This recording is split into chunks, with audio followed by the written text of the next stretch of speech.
to welcome you all to the Nantasket Beach Lecture Series. I know so many of you come here month after month and come to this lecture series, so we thank you for coming.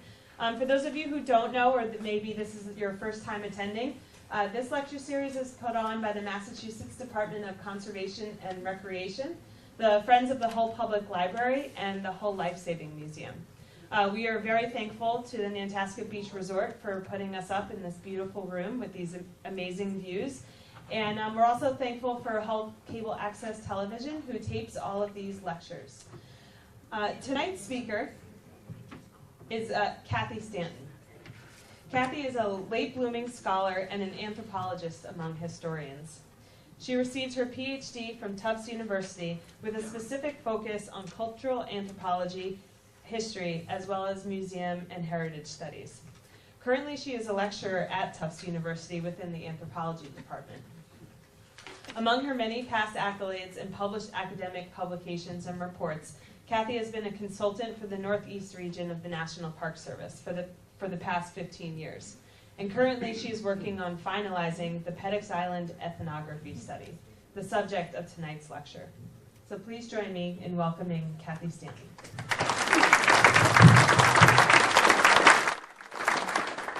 So I'm partly going to vamp slowly as we wait for the 7:30 people to come. And partly I'm going to try to figure out a way to stand and talk so that I'm not blocking the screen for anyone. So if I stand over here, can everybody more or less see the screen? Okay, good. So as Jessica mentioned, I've been working on a study commissioned by the National Park Service of the cottage community on Peddocks Island, in the middle head particularly of Peddocks Island. And so I'm going to talk mostly about that, but I just thought I would start by kind of taking the temperature of the room in terms of how familiar or unfamiliar people already are with that. And I know some people are extremely familiar. We have some cottagers here, which is great. How many people feel like they have some general familiarity with the history of Peddocks Island? Okay, and some don't, so that's good, because I was going to do just sort of a general chronological overview to kind of make sure everybody has a sense of that. So I'll just jump right in with that. So Peddocks is, as you probably do know, one of the larger of the 30-plus Boston Harbor islands, sort of poised between Pembroke Point and Howe's Neck and Quincy, kind of in between those two bits of land. And it faces both Hingham Bay on the south and Boston Harbor sort of toward the north, so it kind of has those two faces, as well as kind of an axis that runs between Hull and Quincy.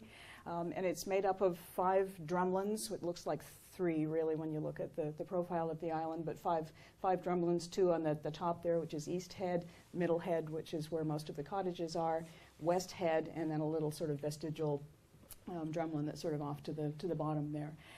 And so, as I said, most of the cottages are concentrated on Middle Head, although there are a couple in other spots as well.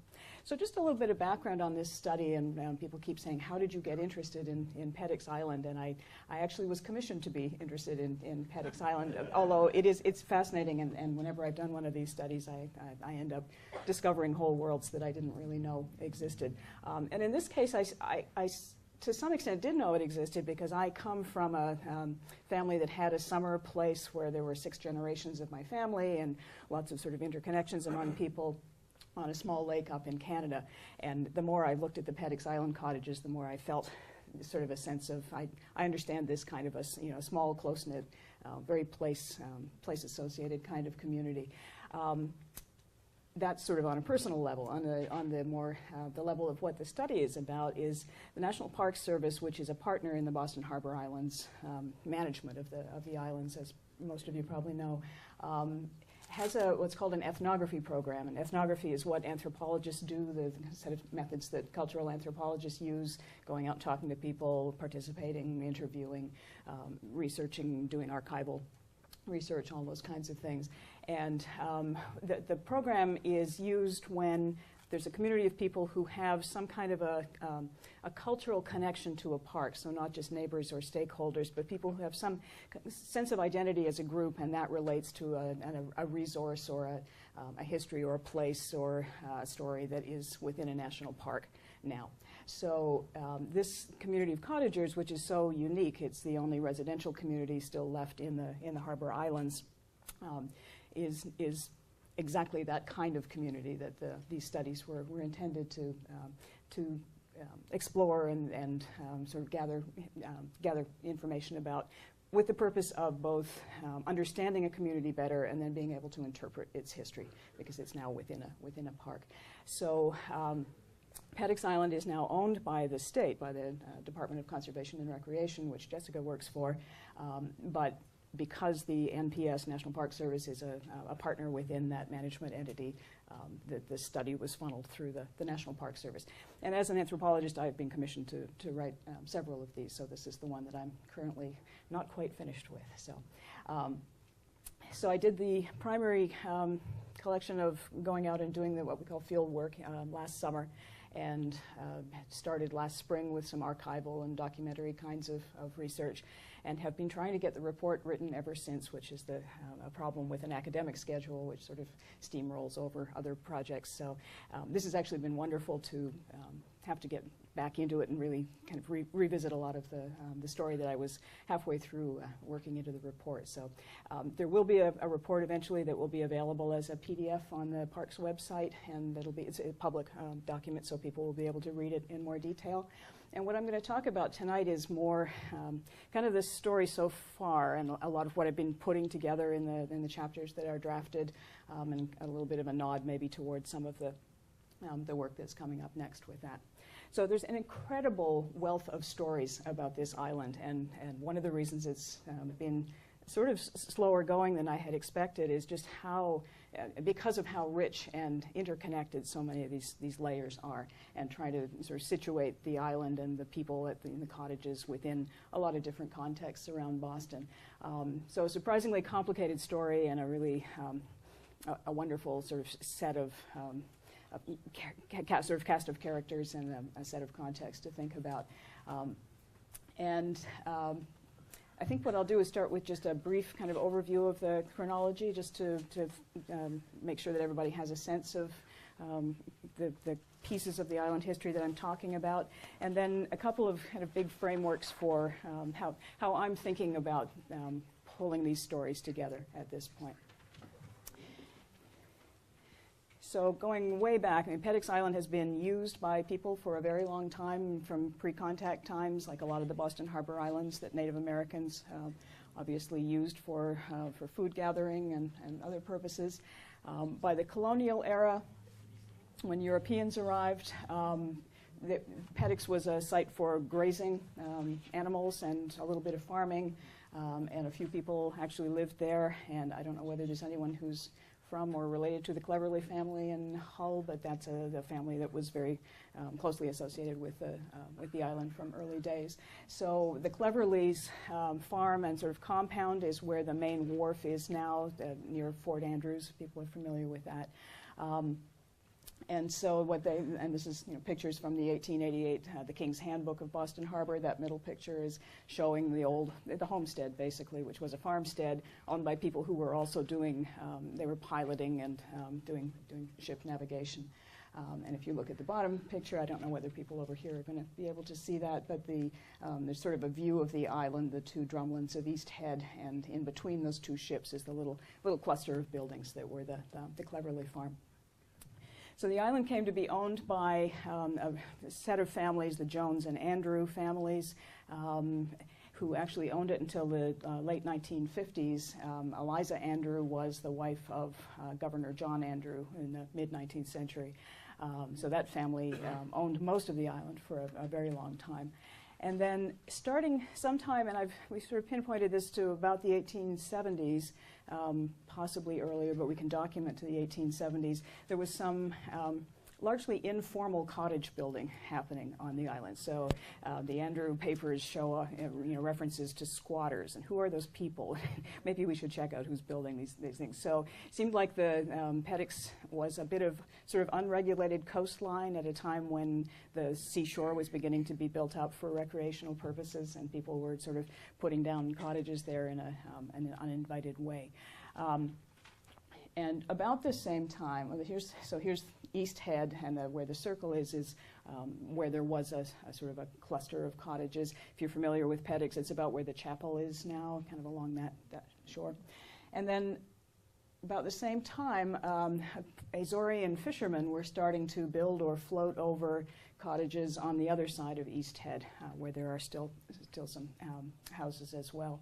So, and this is sort of the roots of what's now a very extensive sort of network of Portuguese families that have really sort of deep roots within all of the cottage community. So this is a map that we put together of trying to trace where were various Portuguese families over time. So this is all the cottages on Middle Head, and all the red ones were connected with Portuguese families at one time or another. So very extensive presence of Portuguese families there. So the government around 1900 purchased East Head to be used as a fort for Fort Andrews. No relation to the Andrew family, which has been sort of a source of confusion ever since. And the fort was active from, let's see, between 1910 and 1928, and then again 1940 to 1951, obviously around the time of the two world wars. And during that time, there were sort of additional cottages being built and added in and expanded. But there was an era in there where there were some little hotels being built on Peddocks. Nothing like the grand hotels of Hull and some of the other towns. And this sort of gives a clue, I think, to the kind of the character of Peddocks as a bit of a margin and kind of a bit of a frontier for Hull in some ways. It was kind of the offshore, the place you went to maybe get away from the kind of the respectability of a large hotel on the mainland. So what you see is by about 1900 on West Head, there's what might have been a little sort of a club, an excursion club. It's hard to say exactly what it was, but then there was another little hotel built there about 1906, and the Island Inn, which also came along, shows up in the records about 1906. So we've got, this is the same time period that you're getting the grand hotels built in Hull, but these are very much more modest and run by people very much more on the sort of social fringes, and I'll talk about them in a little bit. Okay, so there's the fort, which is concurrently is active through this. So through into the post-war years, the 1940s, the 1950s, you've got pretty much the cottages that exist there today, except for the ones that have been demolished, which I'll also talk about a little bit. There was a really interesting influx of Italian families, and I don't know how well you can see this, but in blue on the map there were eventually 10 cottages that were occupied by a fairly close-knit group of Italian families, and we have Claire Hale with us today, who's descended from those families. It's been a great source of information about them. So that was one more kind of group in the mix, and in that around the post-war years. And then after the war, I think of this as kind of the family era. This is a period when it was largely families, a fair number of certainly 2-generation, but sometimes 3-generation families. Really, this is sort of a blend and a lot of blending of the different groups within the island at that point. And I think one of the other things we see, and I'll say a little bit more about the Portuguese fishermen later, but that there were these people who were still fishing. They were actually making some kind of a living out of maritime trades. And that after the war, that really sort of shifted to a much more recreational use of the island. So there's still some descendants of all of these groups among the cottagers. And certainly maritime skills and trades are not gone, so there are people that are still, still occupied in one way or another, recreationally or sometimes vocationally, as lobstermen, fishermen. A lot of boys who worked in the flounder fishing business. I talked to a lot of people who worked at Hurley's or Harvey's in Quincy when they were boys. So part of that maritime economy of Hingham Bay particularly. So all of this is happening within the context of the ongoing cleanup of Boston Harbor, and I'm sure I don't have to say very much about that to this audience. And then at the same time, the city is kind of remaking itself for a really different kind of economy, right? So it's becoming not an industrial city anymore as it was when these immigrant groups were coming in, but a city that's driven by kind of knowledge work and more of a sort of a white collar driven economy. And so you're also seeing then the redevelopment of the waterfront and all around the harbor. And I'm sure I also don't have to say too much about that's just a thing that we can still see that's really still happening.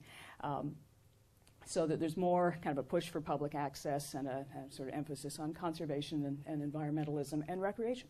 And a place like Hull that has relied on recreation for a very long time for an economic driver, that is continuing to be more true, I think, for a lot of the seaside communities. So in 1970, the state purchased Peddocks Island with an eye toward making it a part of a park. So that was that shift that was happening of thinking about these places. So at that point, there were 47 cottages standing. There were some initial plans for various kinds of hotels and conference centers and camps and fairly grandiose plans, some of them.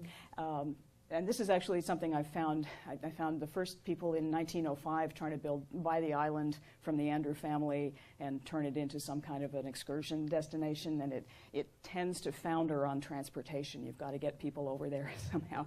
So that's something that the national park area and the state park has always wrestled with. It's great when you get people there, but getting them there is a huge deal. So these plans for redevelopment really didn't come to fruition. So in the early 1990s, the state began renegotiating the terms on which the cottagers could occupy their cottages. And since about 1992-93, there's been what's called the life lease program, meaning that they may occupy their cottages until they die, but they can't pass them on or sell them.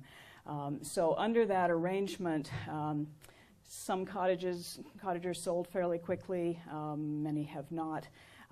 There's still 38 cottages standing in various conditions, from really derelict to really pristine. So let's see. So some of them, the ones at the top there, have actually been demolished. So they were taken over fairly quickly by the state and left derelict and then taken down. Obviously, the other two are not in good shape. And the one on the right is the one that the neighbors got tired of seeing in that sad condition and decided to make it into an art piece. So it's actually kind of beautiful to look at, although also kind of sad. And then there are some that are there and in good shape, but not necessarily used a lot. But by and large, the majority of them are used really actively and kept up actively. So this is just sort of a collage of people that I interviewed and talked with this summer, and many of them are here, which is really terrific. So there are as I said, a lot of interconnections among cottage families and kind of the family histories. Once you trace that, links with the early Portuguese, with Irish families, with Italian, with other cottagers, and Sheila Martel, who is somebody who's descended from everybody and related to everybody, said the first time I talked to her, she said, we're all kind of related on some level. So part of my job has been to try to trace that out and pull together, some of these family stories and histories and connections, and to weave them into a somewhat broader history of the cottages particularly. And also, because I'm an anthropologist and interested in these kinds of seasonal communities and recreational kinds of communities, to think about how this fits within as I said, within the context of the city, the kind of work that people do, the kinds of sense of community that grow up around a place that we may only be for a short time every year, but often those are kind of primary senses of identification for us. If people have had that experience of the place you spend your summers is often a really powerful kind of connection. So I just wanted to talk a little bit about a couple of the things, the context that I'm using to think about this. And I'm thinking about immigration and ethnicity and that, that kind of sense of belonging. How does that get moved into an industrial city with all the changes that were going on in Boston in that time period that we're talking about, with particularly Portuguese and Italians and Irish coming in. And then the whole relationship to how social class and work was really changing in the city, and how these people were in an interesting way using the island as a place to kind of work out their place in all of those changes, and that leisure patterns and what we choose to do with our spare time is often a really important indicator of how we're trying to see ourselves and our place in the world. So just the key point I think I would make for this talk, and I'll just illustrate it with some examples, but that Peddocks Island seems to me has historically been both kind of an escape for and an antidote to the industrial city. It's been a place that people did sort of have a sense of escaping to.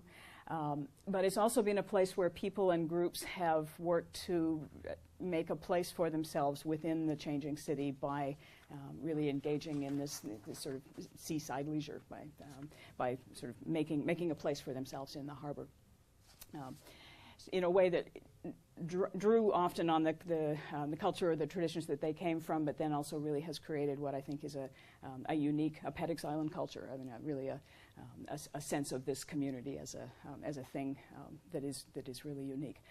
So let me just say a little bit about those two qualities, both escaping, like kind of the escape or antidote quality, and also that negotiating quality of kind of using the island to negotiate a presence. And then I'll just illustrate it with a few stories and a couple of examples.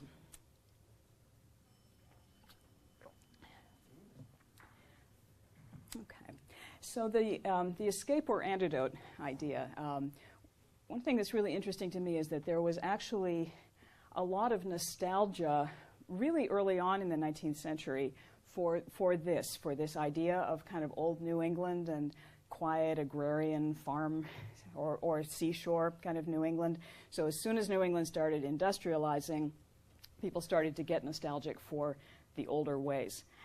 And so the Peddocks was, because it was quieter, it was a little more off the beaten path even than a place like Hull, was a place that people saw in that kind of nostalgic light. So M.F. Sweetser, who wrote the King's Handbook of the Boston Harbor in the 1880s, said he looked back at Hull from Peddocks, and he said that if the elderly lady who owned Telegraph Hill were to sell it, this glorious height, sacred now to pure beauty and grandeur, would be quickly occupied by dull little bourgeois cottages. And the peaceful cattle browsing the salty grass through which the path leads upward would be banished to the lonely shores of Peddocks.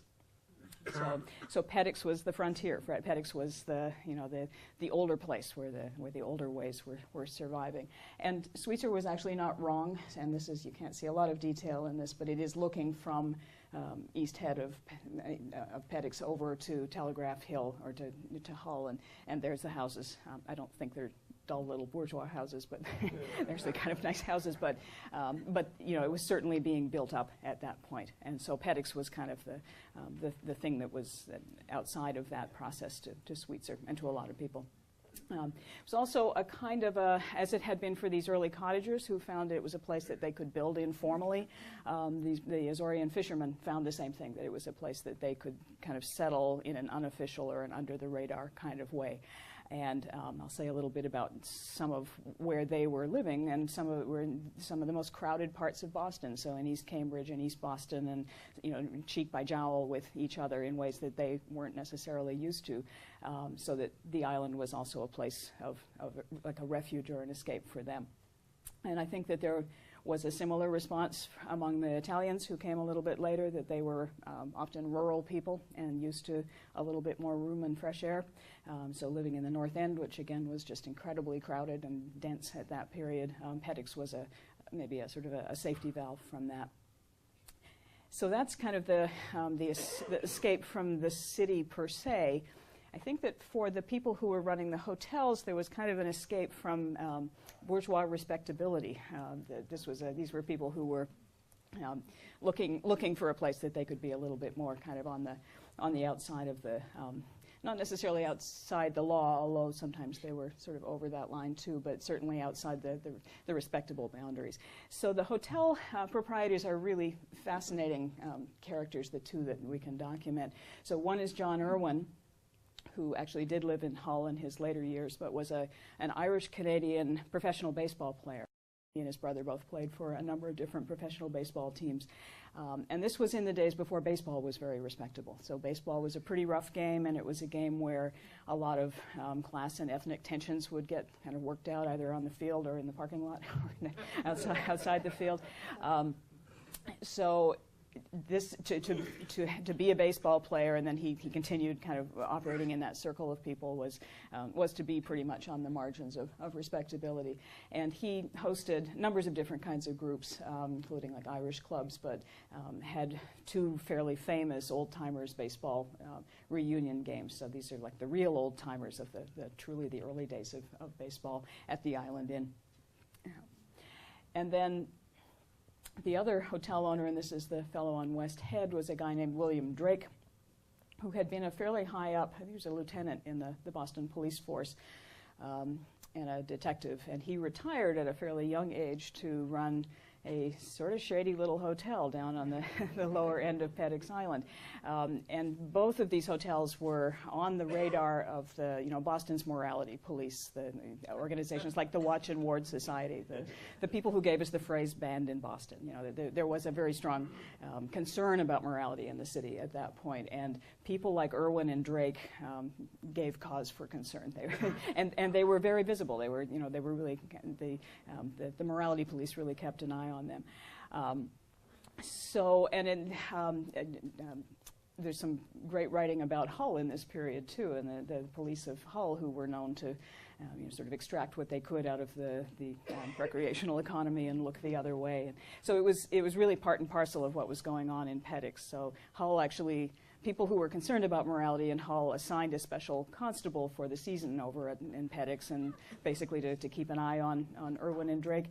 But before long, Irwin was the special constable, and here's Drake, who was a police officer, and you just have to know that there was some collusion going on there in terms of looking the other way. So that's kind of the not just that's the shadier edge, but also the more kind of the edge of that middle class respectability that people were looking for and finding on Peddocks. But then there were also people that were looking to kind of get into the middle classes, or to assert that they could have a seaside home, which was an expression of having achieved a certain status, right? So if you built yourself an informal little cottage, and then you had a cottage, and that was a way to sort of say that yes, you had achieved something. So some of the early these sort of opportunistic cottagers who just plunked down their cottages without asking. When I look back in the census and I'm trying to figure out who they were, it's sort of youngish men with families usually. A lot of them from the skilled trades and small business, sort of small manufacturing. A number of them with maritime connections, which makes a lot of sense. You had to have a boat to get here. And a lot of them with building skills. And you had to have those to build a cottage. So Peddocks was this sort of little opening, I think, that they were able to take. And you also see it with some of the Portuguese families who were moving already into the kind of the middle classes, or the merchants and property owning classes. And we'll see some of those in a minute. Okay. So let me just, this is one of my favorite stories that I've been sort of unpacking ever since I started talking, I think, with Claire Hale, the first time I had a conversation with Claire. And you mentioned the Chinese picnic, Claire, and I thought, what is a Chinese picnic? I don't know. I have no idea what that means. So here we have, this is something that happened in 1909. So it's a really fascinating example of a fairly marginal group using the island, I think, to assert their presence in the city, is how I'm reading this.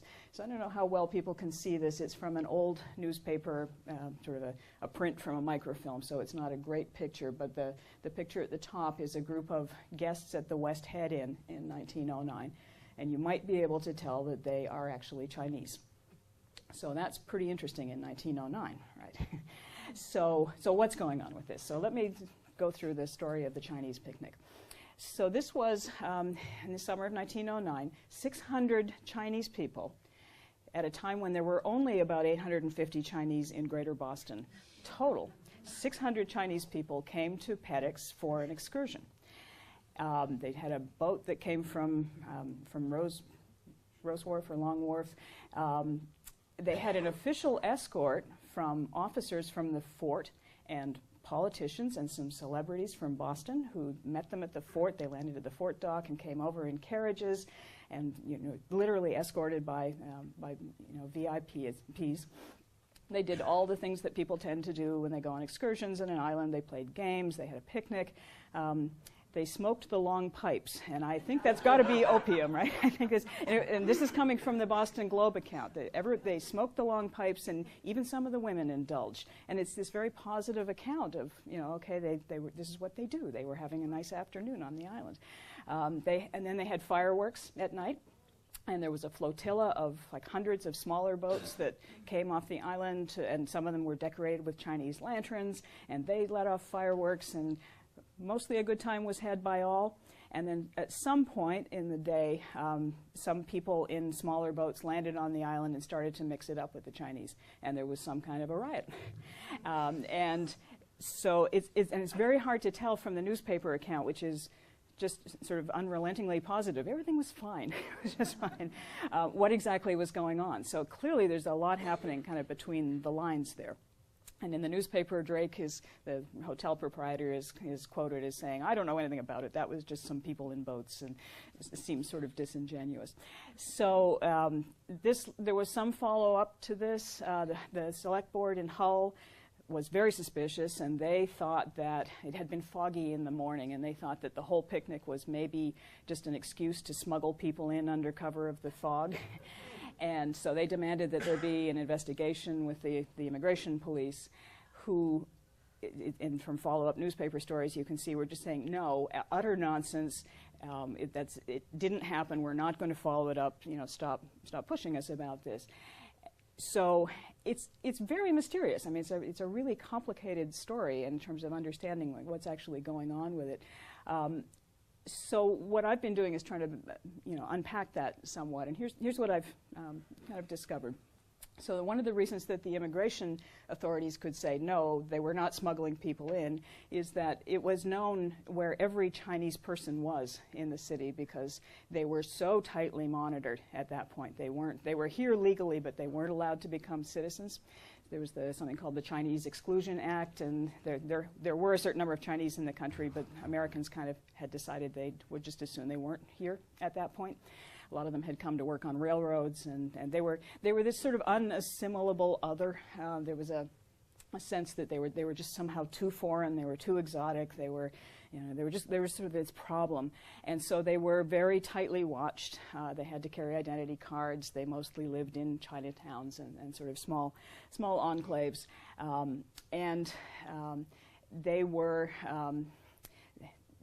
They were an ethnic group that really didn't seem to have a place in the city. They were really sort of an other.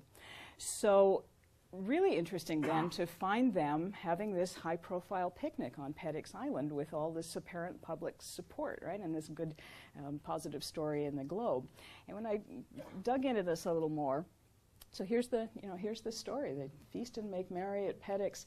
There were some Chinese men who had married white women, many of whom were missionaries, and so they had these sort of mixed marriages, and they were listed by name in the paper. So that's the happy story. If you go back 6 years, this is the backstory, and I think this is really important. There was a huge raid on Boston's Chinatown by the Boston police.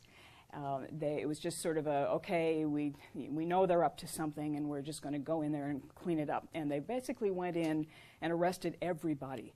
And the records are fascinating, and there's a writer named Scott Wong who's dug through these. I didn't do this primary research, but because they were arrested and then bailed out, they've got records of names, like who these people were, who bailed them out, what their network of support was.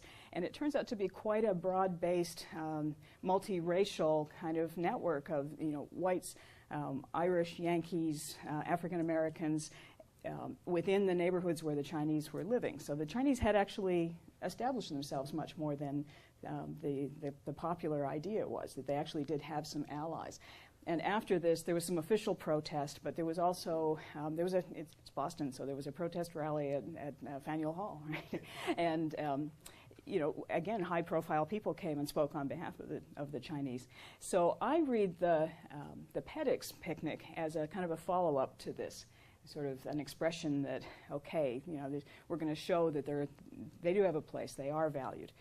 Clearly not everybody agreed with that. The people on the boats who came ashore and mixed it up with them clearly didn't agree with that, but that there was this sort of official support, and that the Immigration Service didn't jump on this kind of sort of paranoid fantasy about them, but really did support them.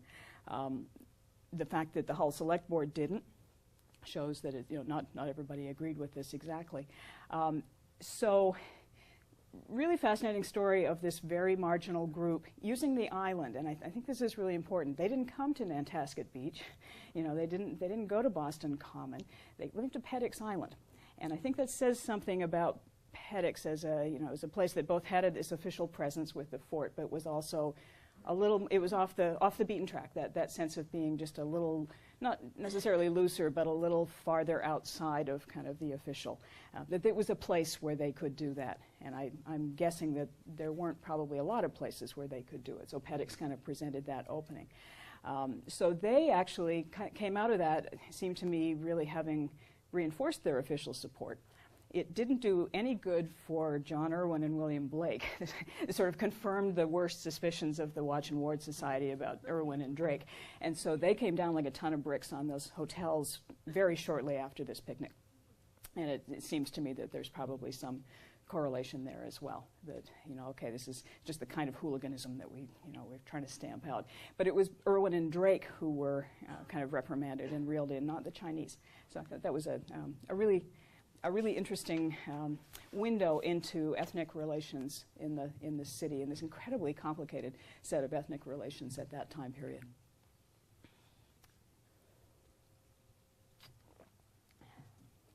Okay, so that's the Chinese, and I want to talk a bit about the Azorians and the Portuguese fishermen.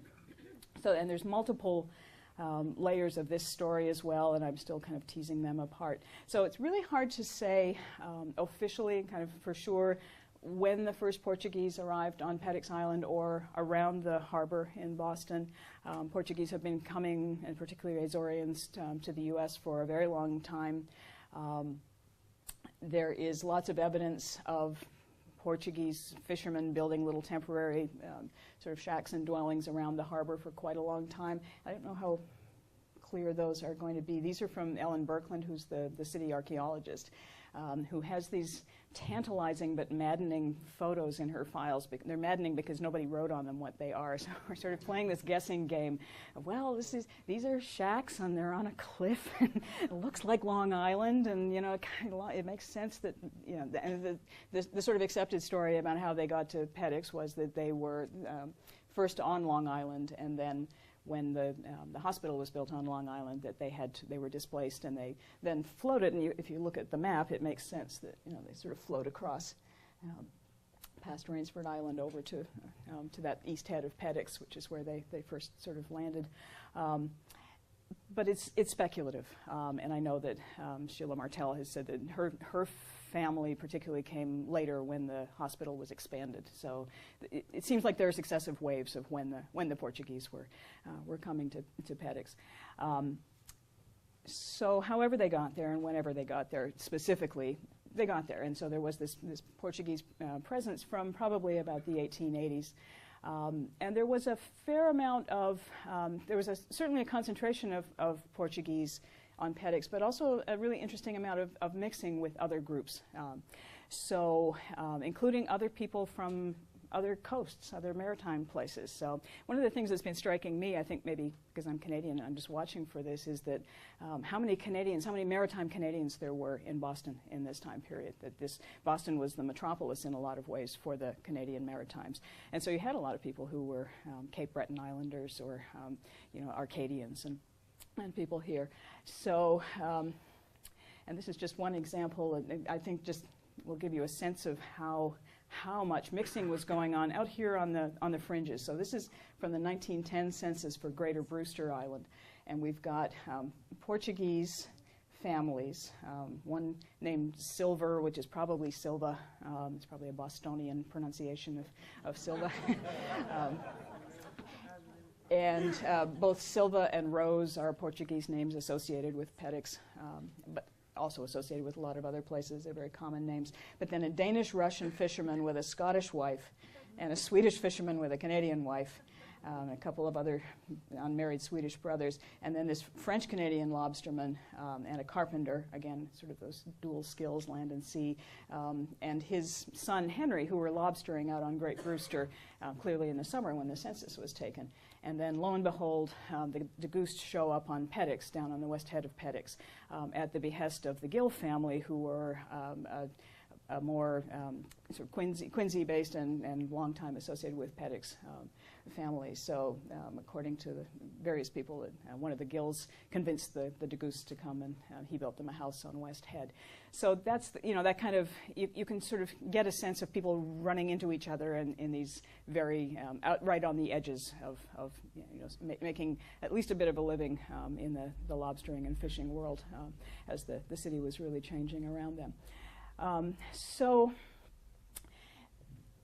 that's kind of the mixing aspect of it, but there really is this concentration of Portuguese families as well, and not just Portuguese, but Azorean. And as I'm writing my report, I've actually stopped saying Portuguese until I get into sort of later generations, but it's really Azorean.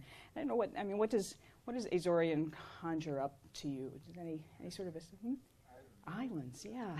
Little islands out in the middle of nowhere, really rugged and really a tough place to make a living, right? And so that's absolutely, I think, a key thing in terms of understanding the first generation of Azoreans who came. So they were not only fishermen, and we sort of associate islands with fishing, but they were also really good subsistence farmers, because you had to be a good farmer to make any kind of subsistence in the Azores. So Azoreans were coming here because of various, we call it push factors, in terms of overpopulation and a really a tough military draft where people had to sign up for 7 years of service, and a lot of young men didn't want to do that.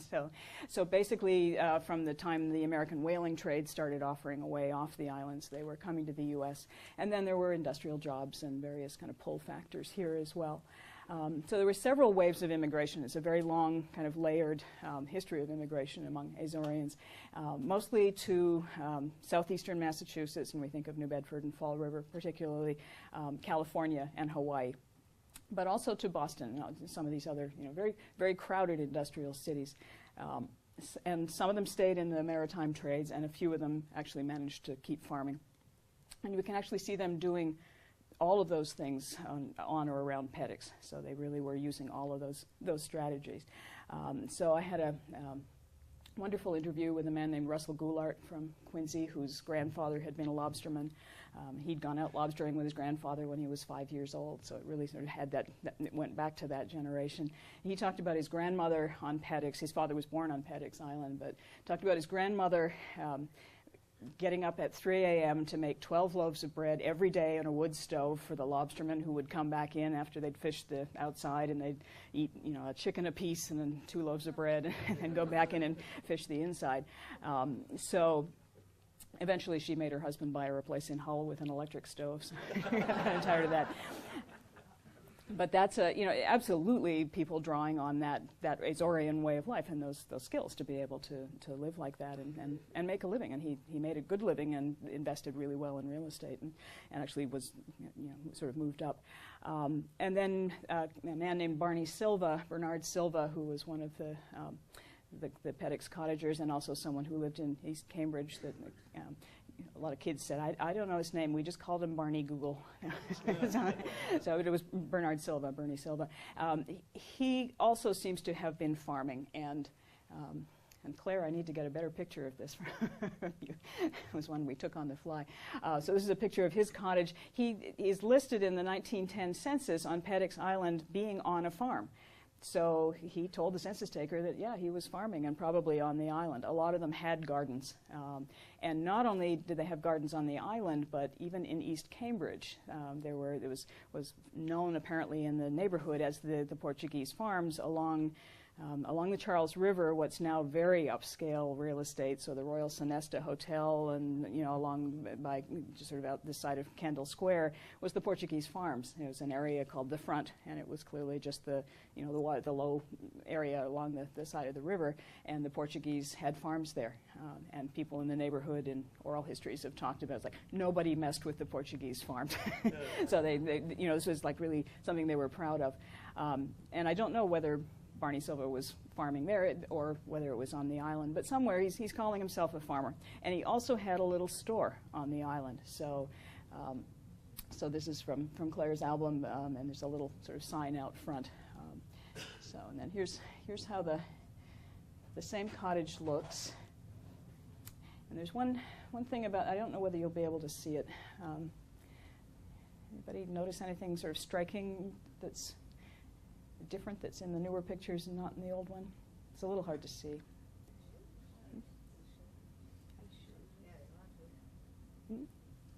Say again? No. These are shamrocks on the shutters. So not something you would expect to see on a Portuguese cottage, right? This is a family that an Irish brother and sister married very early into this set of Portuguese families. And who are still very connected to some of the people on the island. So again, an instance of mixing, of this sort of ethnic mixing and kind of knitting together of these groups. Okay. So, and I want to read this quote from Russell Goulart, because it was one of the most sort of illuminating things that somebody said to me when I was doing these interviews. And he was talking about his grandfather, and I was trying to get a sense of what did the island mean to your grandfather? What place did it have in his life? And he said, it was his place that gave him everything he wanted in life, and my grandmother and the children, all the children. It gave them the space required because they needed to be able to go like this and to breathe. It was space in here to be self-sufficient and just to breathe. And it was one of those, you could feel that. You could feel the importance of that island and the space, right? The edge quality of it, the being outside the city, and the being able to live in the way that you wanted to. So, just show you a little bit about these. I'll finish by talking about the East Cambridge neighborhood, which I kind of stumbled on fairly late. I interviewed. It's really tricky with the Azorean names because there are so few of them. The Azores are a small place. There's a limited number of surnames. There's an awful lot of everybody with every surname. So a lot of the poking around I was doing in the census was, I think this might be the right Manuel Silva, but there's 100 of them, so I don't really know. So fairly late, I interviewed someone who had a different name, and that's what you look for when you're doing census research, is somebody who's got a somewhat more unusual name. So the Fernandez family, who ran small ferries on the island for years, whose name was actually Fernandez, it turns out, when they first came over, but the Ferdinand was so something that wasn't Silva or Rose or Costa, and kind of the more common names. So I was able to then locate people a little bit more in this neighborhood of East Cambridge, which still has kind of a Portuguese flavor to it, although it's being pressed on all sides by gentrification at this point. So those names, and what I'm showing you is we went back into the census. I had a research assistant, and we went back and looked at all of the Portuguese names in a small segment of the neighborhood where it seemed to be where it was really centered. So the red is any Portuguese name. The orange is any name that we know is associated with Peddocks. It doesn't mean those particular people were necessarily associated with Peddocks, but it's those family names that we see in the Peddocks names. And then the few blue ones are ones that we definitely know were islanders. So it seems, and this is for, let's see, this is, one of them's 1910 and one's 1920. This is 1910. And this is actually,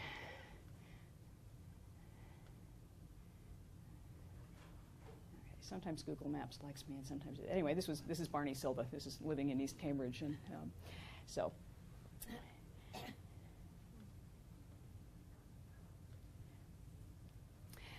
So with that, sort of finding that connection, I was able to start knitting together a little bit more in terms of where people were living off the island and how that related to the industrial city, and to kind of get a sense again of what the island meant, why they came to the island, and what it meant to have that community that was out here, as well as the one that was in the city. So the families here, this is the Fernandez with at the end of the arrow, and the Simons family, and we have some people who are descended from that family.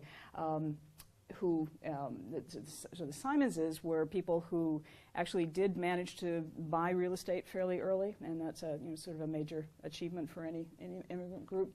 The Fernandezes didn't; they rented from the Simonses, so there was, I think, that kind of relationship. But the houses are still there, so you can go to that neighborhood and still see the fairly modest houses, but a big deal to be able to buy the property and build the house. So the Simonses moved to Stoughton fairly early, and they were, again, in the census listed as farming at a certain point. So they were running a small store. The sons were running delivery and mechanics kinds of businesses, so hand skills, but then growing groceries and selling groceries in Stoughton. And so their cottage, which is known famously as the Yellow Cottage, is an instance of a cottage that was more about kind of achieving a certain status, I think. Not that it's not there because they were showing off, but now we have the leisure to come and actually be on the island in a more recreational way, not to have to farm and get up at 3 in the morning and make 12 loaves of bread, but to be able to come and sort of enjoy the island. And yet there's also a family connection with some of the Portuguese families from what is sometimes referred to as kind of the other side of the island. There's sort of a couple of sides there. So this is what's known as Crab Alley, which was the kind of where the Azorean immigrants actually had their fishing shacks once they were displaced from East Head, and this kind of L formation. And this is what there's various terms that people used for that, but kind of the south-facing side, which was a little bit more about the recreational, the vacation, a bit more like vacation than like sort of living and working. And what's interesting to me is the relationships between those two sides, and the sort of a class distinction that gets talked about, but is also kind of blurred from fairly early on. So Bob Enos, who's a really long-time cottager and whose family was Portuguese, but the family had been pretty assimilated by the time Bob remembered growing up on the island in the summers. And he said at one point in his interview, he said, "My father used to discourage me and my brothers from going over to the other side, to Crab Alley. I don't know why." Which is really, and it's interesting to think about why. It's like his father was trying to distance himself from those, the actual Azoreans who were over there, which of course just made Bob and his brothers really want to go over there a lot more. So it stimulated a real interest in the other side. I used to love to go over and listen to the Portuguese fishermen sitting on the porch of what's now known as the Pink Cottage. It was Joe Silva's cottage, and they were speaking in Portuguese, which was kind of magical because it was my first contact with a foreign spoken language. And they were old, and they looked different from everybody else on the other side. They didn't dress the same. They were rough-living people. Not bad rough, but tough life. And so it really said a lot about what the subsequent generations had managed to achieve in terms of a bit more security, a bit more comfort, and then to the point of, in the case of his father, wanting to distance himself from that, which is not an uncommon thing, I think, as people are assimilating. So there's sort of a sense of difference, but clearly this interconnectedness as well, that it just sort of goes very deep. And that the island, again, as with the Chinese picnic, the island is a place where that was worked out. It's a place that was sort of had that quality of being able to figure out where you fit in terms of the city that was out there, but then the relationships that you brought with you to the island. So I think I'll stop with that, and if we may have questions, and there may be people who want to offer more thoughts. What did they do then and now for fresh water? There are wells all over the island, and one of the most interesting things to me was tracing where the wells were and the relationships of families and clusters of cottages that used and shared different wells. So in the old days, there were wells, and then for a time in the 70s, there was actually running water for a short time. And then when the harbor was being cleaned up and that island was being fixed, there was a dredge that broke the water line. So no more fresh water.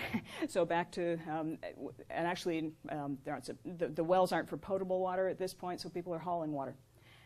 And a lot of people mentioned the term lug and tug island, because to go over there now, you've really got to take everything with you, including the fresh water. It's a great question. Yeah. I have a factoid. There was in fact running water there. It was buried 16 feet underground to survive bombardment. And there was a fire hydrant by the Fort Pier going into a bathtub that was the easternmost terminus of Quabbin's Reservoir. That's right. That's right. That's right. And I live near the Quabbin Reservoir in Western Mass, so I'm at the other end of that. So yes, the fort has had running water, and the fort has electricity, but there's no electricity and running water on the rest of the island at this point. Did the census reflect any year-round residents? That's a really good question. It's sort of hard to tell. The census takers were so puzzled by the names and the relationships that you can tell they didn't delve all that deeply. So that's part of what I've been trying to figure out in terms of looking for people on the mainland. Like, did they have two homes? Like that de Gust family, they also had a place on the mainland. And the father and son were just over on Greater Brewster, clearly in the summer, lobstering. And I think that people, and actually maybe this is a question for some of the cottagers who know, I think some of the older Portuguese fishermen did stay year-round. There were a few people who, like a handful of people who did stay year-round until after the Second World War. A neighbor left and stopped coming down the year-round in the 80s. Right. Okay. Yeah.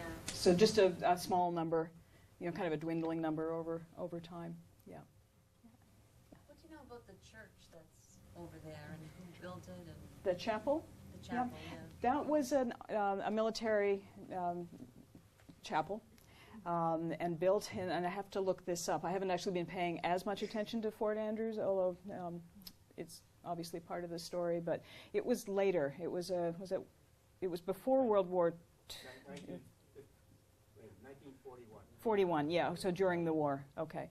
Because there are stories, and I didn't talk to me. And it has just been totally rehabbed. And it's, And will be open for youth weddings or whatever you want this summer. that's right. So those of you who haven't been to Peddocks can now schedule an actual special event over there. There you go.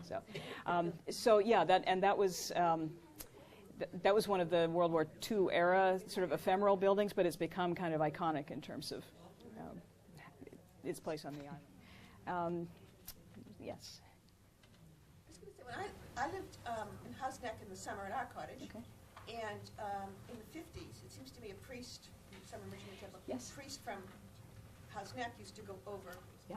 And at some point, probably in the later 50s, early 60s, it was decided that a priest from Hull would go over there. And there were various ways that people had Mass said either on the island or came over to Mass in Hull. So you're absolutely right. And this is one of the nice things about doing this kind of field work, where a lot of times you spent sitting, hanging around, listening to people. I was sitting waiting for the ferry one day, and I heard a visitor saying, yeah, my brother was an altar boy with so-and-so, who was the priest who went over, and I tracked down somebody who remembered that sending over the priest from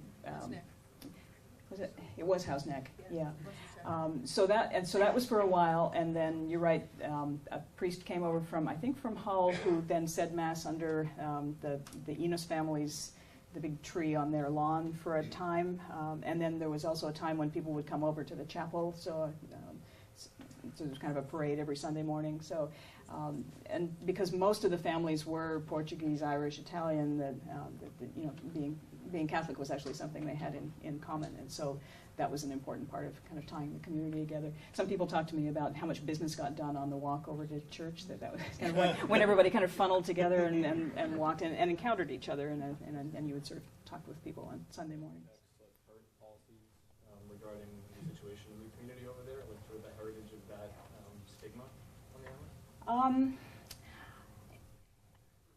I can't speak to the policy just because I'm not involved in making it or carrying it out. I do think that there is a character to the community, and part of what my report is trying to show is trying to reflect my sense of what that character is and how people see it themselves.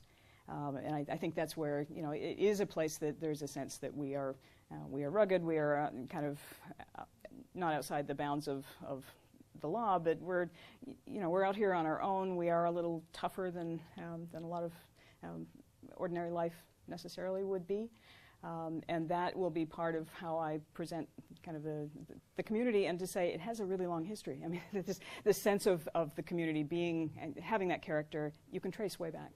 So that's still going on, you know, with like the flip-flop cottage and, you know, all of that type of artwork over there.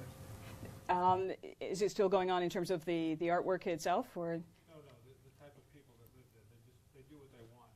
You know, it's not the I think this is actually where this connects with just thinking what seasonal communities are like. I think there's often a more improvised quality of life in your seasonal community than there is in your regular life. May I answer that question? Yes, please. We are pretty much regular people. Yeah. We're survivors. We have no water, we have no electricity, and we have to carry everything to the island, and we have a very strict permit system that we live under. That if we don't abide by the permit, we're off the island. Who is the jurisdiction? How do you monitor that? DCR.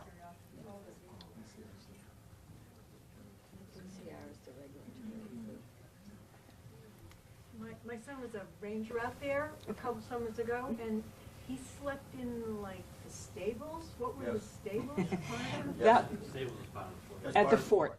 At the fort, yeah. And the fort is actually now, a lot of those buildings are being rehabbed. A lot of them got pretty dilapidated and have been taken down, and the rest of them have been sort of sealed up, and then there's a handful right around the wharf that are used as, there's a new visitor center, and a chapel that's been renovated, and then the stable is kind of a utility building. So I heard that during the Second World War that there were some Italian POWs out there. yeah, and that's actually something I didn't mention at all. So the question is the Italian POWs during the war, which is a really interesting story, and another example of kind of people negotiating the role of an ethnic community or perceptions of an ethnic community. So whether people know the history of the combatants in World War II, in late 1943, the Italians surrendered, right? Surrendered to the Allies. So they weren't any longer enemy combatants, but we had a bunch of prisoners of war, and so in the U.S.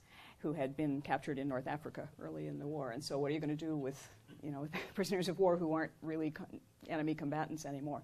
And so they had sort of an in-between status of kind of good behavior prisoners in a way. And there were quite a number of them in South Boston where there had been kind of contention around their presence, both because it was stirring up interest in the young female population, and it was, and some feeling that they were actually enemy combatants, and so there was tension around that, and so a large number of them were brought to Peddocks, and stayed there from, and I'm going to say July 44 through, it was just about a year's worth, I think. Yeah. But what was interesting was that then you had the cottagers, the Italian cottagers on Peddocks, and actually around Boston in general, where there were a lot of, obviously, Italians and Italian Americans at that point, who were also caught in that same bind, where they were, like a lot of immigrant groups, were they loyal to their homeland, or were they loyal to the country that they lived in, and how did they display that? And so they ended up kind of hosting some of these Italian prisoners of war who were sometimes let go to have Sunday Mass or Sunday dinner or excursions, or in the case of the islanders, to maybe make sort of social connections on the island. So, and Claire has some wonderful pictures, which I didn't include in the slideshow, of, there's one particularly of your father with a group of the prisoners, and grandfather with a bunch of young women sort of gazing from the side, very admiring. And there's the wonderful stories about the chapel, which was a new chapel at that point, but these these Italians singing like La Scala, one of the cottagers said. So they would sing, they would garden, they loved to cook. They were very quickly given the job of cooking. So really rich stories. It is a short time, but it really looms fairly large in terms of the overall story. And it shows, I think, Boston's Italian Americans trying to walk that line really carefully, because they were a group that had been very discriminated against. And so the war was that sort of turning point for them. Thanks, that's a good question. I was wondering about, particularly the homes on the shore that might have been facing the weather. Did they have any protections or any difficulties on the other side of that when storms came across? We rebuild every spring. It's a lot of plywood, all of which has to get lugged over there. And there's stories, I know at least one was destroyed in the hurricane of '38. There's a story of at least one being destroyed in the Portland gale in 1898, swept out to sea, and people rescued at the last minute. So yeah, and especially in the old days, and they were pretty ephemeral, pretty small little cottages. So the question is, am I going to talk about that, the policy, the life lease policy, and what that's doing to the community? My mandate in terms of the study is not to do that. It's not to make policy recommendations. My mandate is to try to reflect the history of the community. But as with the previous question, I think it's something that, in terms of thinking about the history of this community and people's sense of themselves as a community, that's a part of it. Right? That's sort of an inescapable part of it. So I will certainly talk about it, but in those terms, in terms of how cottagers themselves, I think, see that as part of the history of their community. And in this case, the end of the history of their community. Yeah. What is the good that comes out of kicking people off of property that they've been there since the beginning of Boston history? What is the good coming out of that?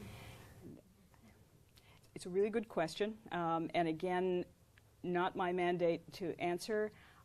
I go as far as I want to just reflect honestly what the community is, and who knows where this goes from there. I arrived a little late, so forgive me if I miss it. Have there been any bad fires over there, and was it a fire brigade, or how do they handle? I mean, is there like a fucking Yeah. Yeah. Or a bell that gets rung? Yeah. So everybody can come help in the middle of the night, or? West Head burned, Yeah. and all the fishermen and the cottages, they had the buckets from the ocean up to West Head, and they stopped it right in the middle. Only half was burned. For the bucket brigade? Yes. Yeah. And, Yeah. That was in early, maybe 1940. No, 1940. And do you have a bell system if something happens in the middle of the night to let everybody know? Oh! A few years ago, I think about 5 years ago, yeah, in Portuguese cove, there were a lot of boats in the cove, and a fire started on the beach and started burning towards the island. All that riffraff washes up into the marsh. Yeah, all That that caught riffraff. fire. That was fucking. Yes, we did a bucket brigade Yeah. thing. What do you do about police? If you have a problem, you call the station. And wait. Do Yeah. they come over by boat? General public safety. And this is, maybe I'll just finish with this, because I heard a lot of stories about water and a lot of stories about fire and a lot of stories just about how people cope in this amazing way that, living within sight of downtown Boston without electricity, without running water, without a police force right there. And that's the, kind of that toughness and self-sufficiency that you have to develop for that. And I was also really struck by the energy efficiency of how people live there. And just thinking, and this is, I have been talking a lot about this, and this I probably will write about in the report, just how it, we're all kind of struggling to get back to this lower energy dense way of living. It's really hard to do, and to, you know, to kind of wean ourselves from a lot of the modern conveniences. And these are people who can show us how to do it. They really are living that way, you know, not willingly necessarily. That say that they wouldn't turn down electricity or running water if it came back, but it's really an interesting lesson to think about how that can be done within the, you know, in the shadow of a big city. And I think we probably want to wrap things up, but we can certainly still, you know, talk afterward. Great. Thank you.